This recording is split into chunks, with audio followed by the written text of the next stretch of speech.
Why try a sprint week? Part of a series where I present different tools that might help your PhD process. A sprint week is sort of what it sounds like, a week where you try to pick up the pace on a long-term project. These sprints are a crucial part of a project management system called Agile that we won't really get into here. But sprint weeks typically have two components. Number one, sprint weeks are time-boxed. They start and they end, normally with some planning before and evaluation afterward. Number two, sprint weeks focus on a set amount of work. You pick the tasks ahead of time with the aim of completing them. Think parts of projects rather than whole projects. So why do them? Sprint weeks can make long projects feel different, and anyone who has worked on a project for months or maybe years will know that having something that feels different can be a breath of fresh air. And in case you haven't noticed, dissertations are very big. They have so many parts. They can take years at a time, and there's so much to do in between the start and the finish of a project like that. So how does a sprint week actually help? Two ways, actually. Sprint weeks encourage you to pick a piece of work to focus on, a part of a chapter, a conference paper, a talk. It's a part of the whole that you can break off, focus on, and make some progress.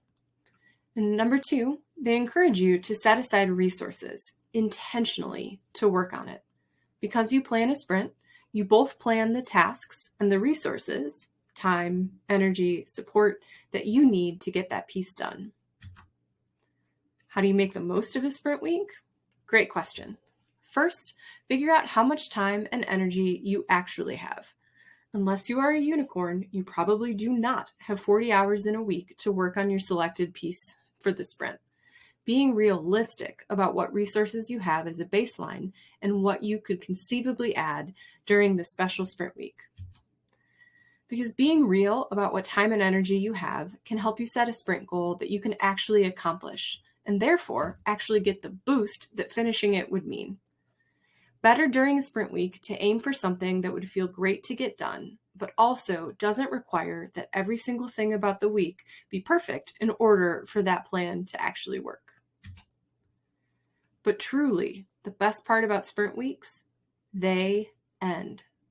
You sprint, you rest, you evaluate, and then you get the choice about whether or not to sprint again. They introduce a shorter, more manageable rhythm into long projects. They give you a chance to try something new. A new schedule, a new habit, a tool, whatever, without feeling like having that this is what every week is going to be like until it's done. There are a lot of ways to run. Sprints help you feel the rush of going fast without the expectation that you have to go as fast as you possibly can until you finish or you pass out. If any or all of that sounds good, you're in luck, because I host sprints regularly here at Thrive PhD. Make sure you're on the newsletter list to find out about them. They're so much fun. Workbooks to help you plan and process once you're done, a community to hang out in, and emails every day to keep you on track.